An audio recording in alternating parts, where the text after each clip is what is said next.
With the original Masters of the Universe toy line ending around 1988, Mattel tried their hand at revamping the He-Man brand and releasing a brand new toy line in 1989. Simply called He-Man, this line took the most powerful man in the universe and his arch-nemesis Skeletor to the future, and gave them a science fiction and outer space themed makeover.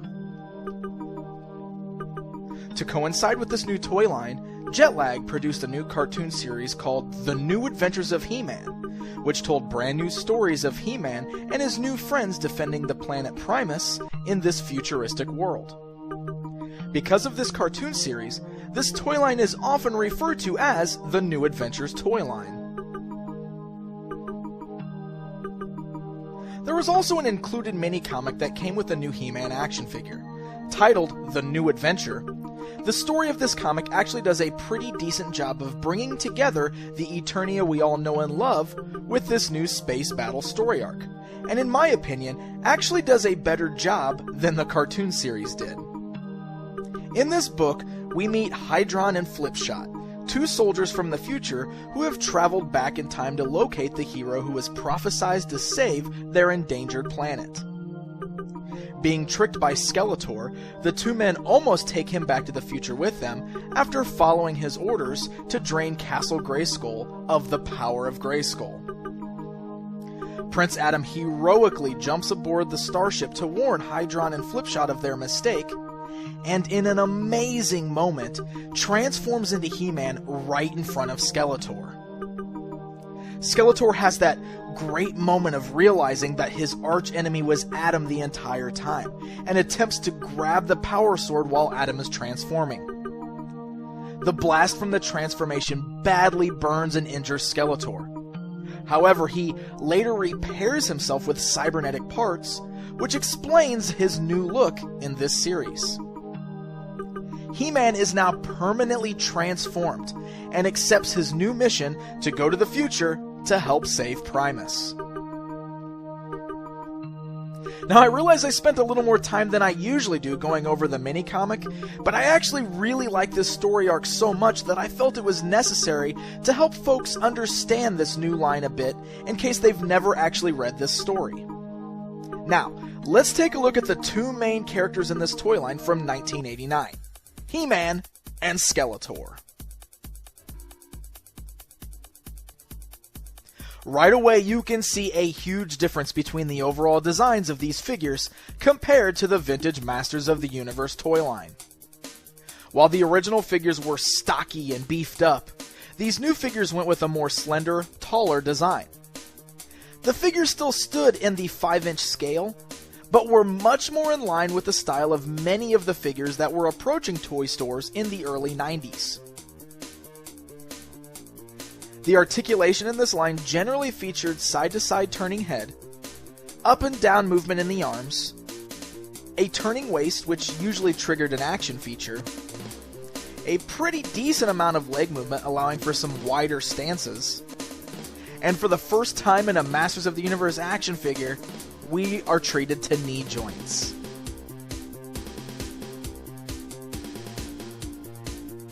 As mentioned, the figures did include action features worked into their articulation. By turning He-Man's waist, his arms move up and down in a sword-slashing motion.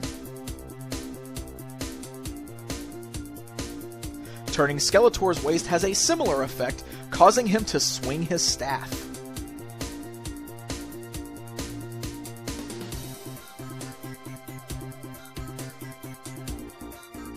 So yes, the overall look of these figures is quite a bit different from the way we remember these characters from the previous toy line.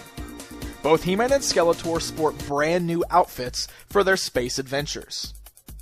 He-Man has traded in his furry shorts for a pair of long blue pants, with golden boots and a golden belt and arm gauntlet. He also includes a plastic golden armor piece and a helmet that are removable.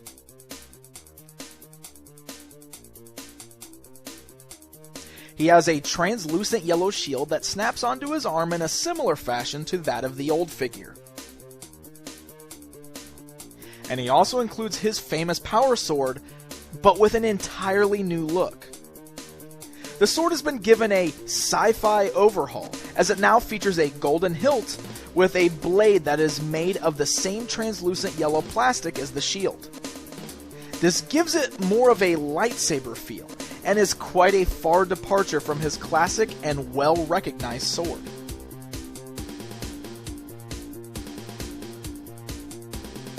Now, even though He-Man's design has been changed from that of the vintage figure, one thing I have always really liked is that he still features the same facial features. Comparing him to the vintage figure, you can see that even though everything else about him looks different, he still has the same face.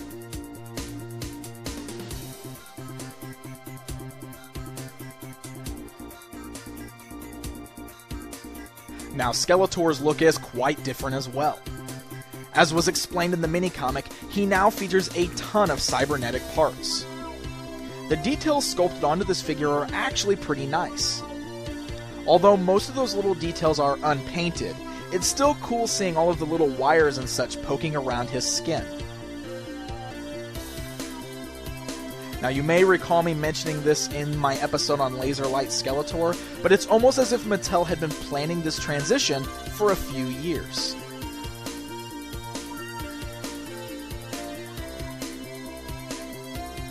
He has a new Havoc staff that no longer features the ram skull of the old one. He is wearing a cloth light purple cape and also includes a removable helmet so you can see his exposed head covered in cybernetic parts.